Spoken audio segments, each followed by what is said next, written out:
À tous les gens qui nous regardent, bonjour. Vous savez sûrement, c'est les vacances. Et les vacances, je crois que c'est le bon moment pour se remettre à lire ou pour continuer à lire les écrivains gourmets. Les auteurs qui publient en gourmet.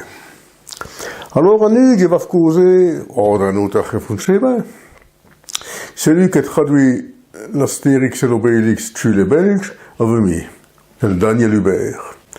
Daniel Hubert de Mèche devant Virton. Et le Daniel est né dans les années 50. Il a 3 passions. La première, c'est bien naturel, nous, la famille, les enfants et les petits-enfants. Un bonheur comme on a fait pour eux.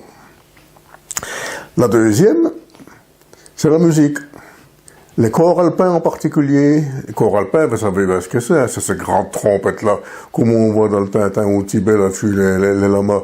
Quel capitaine demande, c'est touché qu'on chauffait, pardon, ces grandes trompettes-là, ça c'est les corps alpins. Et vous pouvez voir le Daniel et ses copains sur Internet. Il y a une page Facebook, les corps alpins gourmets, que je propose d'aller voir. Alors, le Daniel, je vais vous contacter parce que j'ai voyou sur sa page Facebook, Patois Gourmet, qui publie de temps en temps des petites histoires de son enfance, de sa jeunesse. Alors je vais vous contacter, mais qui publie une revue qui s'appelait Bel Copernico à l'époque. Ah, mais non, mais le tas, puis, vous savez, c'est un écrivain, il faut mettre écrivain pour écrire ses souvenances, non? J'ai bien écrit jusqu'à maintenant un tas de petites histoires, et faire une collaboration pour la revue. J'attends ça, que j'ai reçu un premier texte, puis un deuxième, puis un troisième. Et pour finir, on avoue la matière pour faire un petit livre. Et on est sorti, et le premier volume de Pour mon an dans mes souvenances. Donc, promenade dans mes souvenances. Un volume de 50 pages, puis on a eu un volume 2. Après ça est arrivé le volume 3. Et puis, tout juste, et le volume 4. Et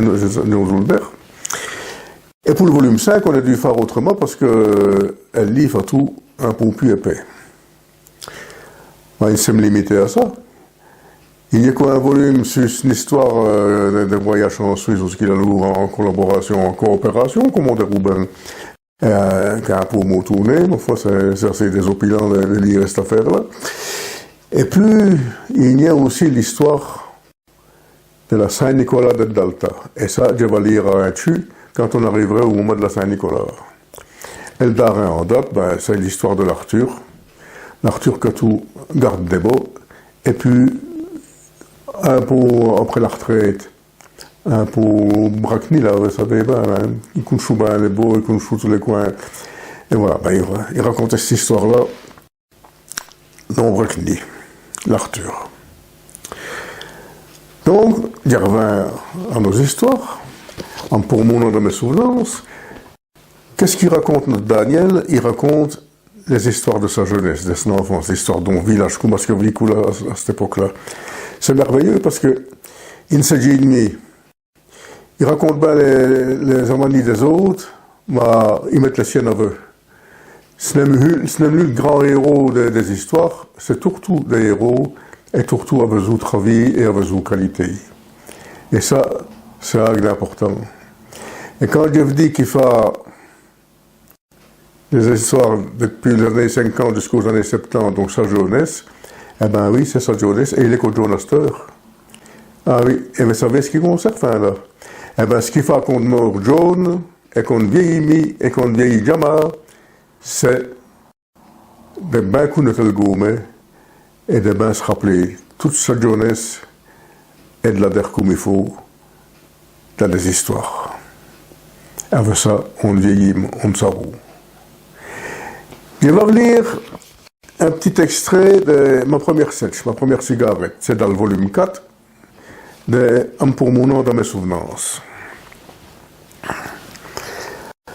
J'avoue une déjeune d'anaille et j'ai tout occupé à jouer au chic avec des copains dans la cour de l'école. Quand elle, Simon, nous a apostrophé tout à nous du genre, mercredi qui vient, on va Roubaix jouer à Seine à la trabloy, on y fait une cabane en bas, ça serait notre dit.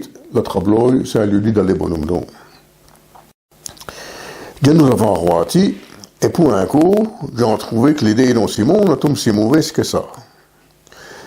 J'ai dit tourtouri, et nous avons envoyé rendez-vous, le mercredi qui se joue, à 2h de l'Elnovic et d'Ao. Ma foi, la semaine d'après, je me l'avoue au tchété de la trabloy, mais qui compte qu'on se roule une quinzaine, qui est atteint qu'à chiche. Elle Marc, elle Thierry, elle Patrice, elle Michel, elle Simon, bien entendu, et moi. Pourtant, les autres avaient bien dit qu'ils seraient tout là. À mon avis, ça ne joue pas qu'ils n'en veulent, qu'ils venaient. Tant pis, tu fais en sans eau.